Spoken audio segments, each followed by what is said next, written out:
sure I express the feelings of everyone here, and first of all, thanking you, Consul General, and thanking you, Deputy Consul General, for not just opening this magnificent townhouse, but your equally warm hearts. So, thank you. I also want to thank Access, AJC Access, and in particular, Rebecca Neuwirth and Alexis Frankel and their team for organizing what has turned out to be a sold-out event. Any more people, and I think we would have triggered the interest of the fire marshal. We don't want to do that. I feel especially moved to be here tonight, and I hope you'll indulge me for a moment.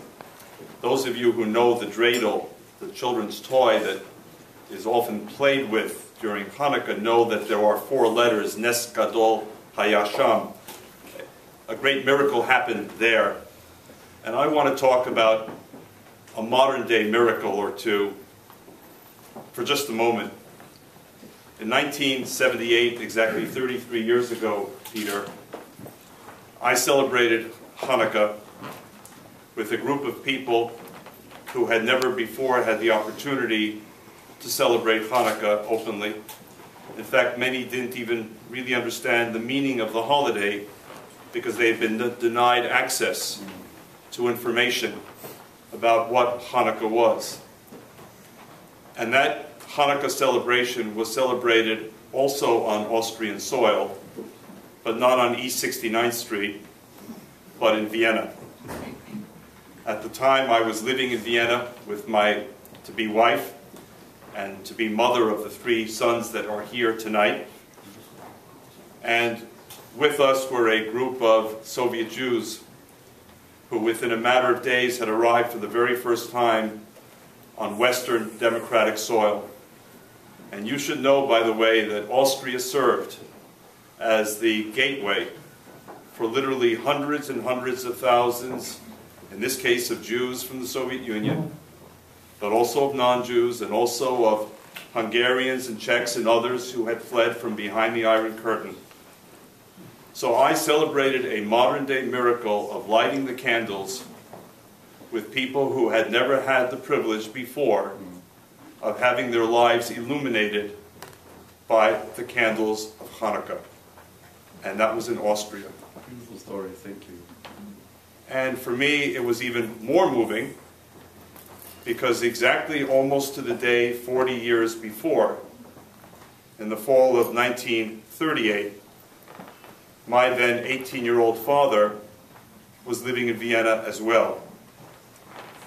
And as a result of the Anschluss, it was deemed that my father's work in physics and chemistry was less important than his ability to shine shoes of SS officers. So the very idea that there would come a day when we would celebrate Austria and religious freedom and the arrival and the welcoming of Jews who would taste their first bit of Judaism on Austrian soil was unimaginable in the family in which I grew up. And now I fast forward to 2011, and we're again on Austrian soil, and the miracle is the miracle of the friendship between Austria and the Jewish people, Austria and AJC, which is manifest here tonight. So in addition to the joy of celebrating the holiday together, what I would hope that the AJC Access members would take from this is the possibilities of history. Things can turn bad, as we know, but things can also turn good.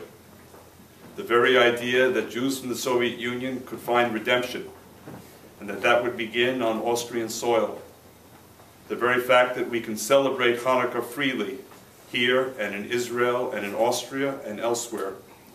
The fact that we can forge friendships with the Austrian diplomats who are here and in Washington and Vienna in common purpose, as you heard from Peter, to defend human freedom and human dignity. Those things didn't happen by accident.